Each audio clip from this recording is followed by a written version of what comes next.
কাকা এ কি ডুঙায় আলকাতরা দিচ্ছ? না এ? এক ফুটিং দিচ্ছি। ফুটিং? তা এই ফুটিং কি এই আলকাতরার গাদ নাকি আলাদাভাবে বানাইছো? আলাদাভাবে বানাই। এগুলো দিলি মোটামুটি পানি দেওয়ার সম্ভাবনা আর নেই, তাই তো? এই একটা ডুঙায় এই আলকাতরা দিয়ে কয়দিন ফেলায় রাখা লাগে আনুমানিক? এই একসাথে দিয়ে মনে করো রে 15-16 দিন। 15-16 দিন, তাই? এই একটা ডুঙায় কিরাম আলকাতরা লাগে, মানে কতখানি? 8 কেজি দিছি আমি। 8 কেজি? বাহ।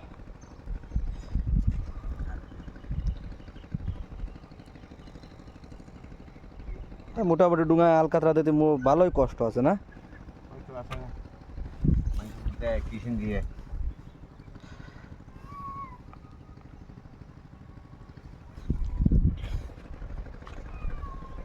যাই হোক বন্ধুরা, দেখো এই যে ডুঙায় আলকাতরা দিচ্ছে কাকা। আলকাতরা কিন্তু সেরম কষ্ট হয়। তো তোমাকে ভিডিওটা কিরম লাগলো অবশ্যই অবশ্যই জানাবা। ধন্যবাদ তোমাকে।